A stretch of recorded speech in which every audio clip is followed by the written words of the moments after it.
Is Hope Not Hate secretly a far-right accelerationist organisation? They present themselves as a left-wing anti-fascist group and receive government funding and lobby for donations to take on and defeat Nazis. I mean, they're about 80 years too late for that one, but they're acting exactly as a far-right accelerationist group would. They have a history of far-right violence. Senior figures include a former organiser for the National Front, a volunteer for the British National Party, and a former member of the neo-Nazi organisation Combat 18, who admitted to violently attacking Asian women with a hammer. I couldn't find any record of a conviction, but here he is admitting to the crime. My colleagues and I, From the National Front and the British National Party, the BNP, we went to a meeting to exercise our right to free speech, and we got into this meeting and we saw we outnumbered and we outpowered the people in there, who were mainly women, mainly Asian women, and they attacked us, or we attacked them, with hammers, with chairs, with tables. It hospitalised 17 people. When it was halfway through this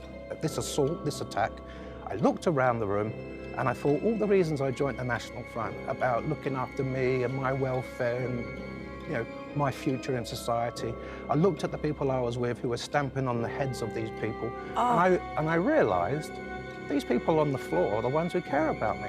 These are the ones who have these petitions to keep libraries open, to keep hospitals open, and these would be the same women who would now be, you know, food banks, another new Tory invention. This same guy, Matthew Collins, is seen here speaking at a Communist Party event. He's just replaced one extremist totalitarian ideology with another one. Comrades, brothers and sisters, hopenothate.org.uk, you are our Red Army. Thank you very much. The Red Army he's celebrating committed horrific mass sexual violence against millions of women in Europe and slaughtered civilians, and communism itself is responsible for the deaths of tens of millions of people, although most of them were communists, so let's call it a draw. Hope Not Hate's work amplifies far-right narratives. Their investigations get the ideologies of unknown groups into mainstream media. Although they present themselves as the feared moral arbiters of public opinion, their attacks are gleefully celebrated by their targets. They produce an annual State of Hate report on the scourge of the far right, but it's seen as a badge of honour by right-wing people who share it as a joke, either celebrating their inclusion, like in this tweet, "I got mentioned in this year's State of Hate report, smiley face," or bemoaning not being included, like this tweet from Count Dankula, "After being in it for 6 years in a row, I never made it into the State of Hate report again, Nick Lowles. What the fuck, man? I'm still racist. Why didn't I make the team again? I'm not waiting until next year's tryouts. Put me in, coach. I'm ready." Or people share it as a who's who of notable figures on the right.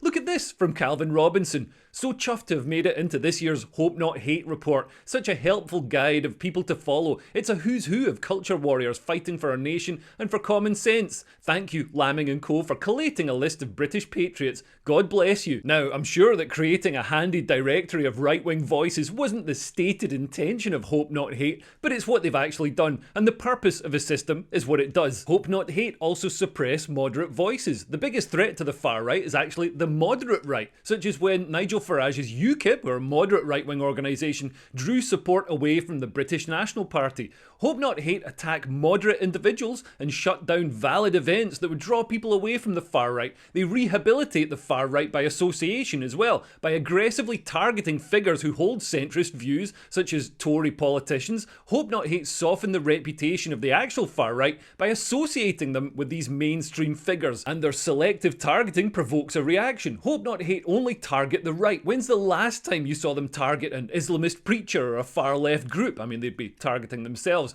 This open bias perpetuates narratives of victimization, which fosters resentment and fuels right-wing groups. Hope Not Hate also use authoritarian methods, advocating for deplatforming or increasing state surveillance of dissidents and working closely with security agencies. This aligns with far-right desires for increased societal control. Hope Not Hate increase polarization and societal divisions with literally everything that they do. They also provoke sympathy for right-wing targets through their aggressive tactics, and they spread inflammatory misinformation. The head of Hope Not Hate, Nick Lowles, shared a dangerous false rumour that Muslim women in Middlesbrough were being targeted with acid attacks by supposedly far-right rioters, and left his tweet up even when it had been denied by police. As a trusted government advisor, his tweet carried far more credibility than other people arrested and jailed for spreading misinformation, but no action was taken by the police over this. Hope Not Hate also spread a hoax about supposed far-right rallies in the wake of the Southport killings, then admitted they considered it worthwhile to spread the hoax as it got them publicity. And Hope Not Hate foment distrust in institutions by collaborating with corporations and government bodies, and by advocating for increased surveillance and censorship. They raise concerns about the erosion of civil liberties and encourage people to be sceptical of the establishment. Despite doing all this, they've branded themselves as a far-left organisation and get donations from people who may not be aware of all these activities, and they rope in virtue-signalling celebrities such as Eddie Izzard and Eddie Marsan.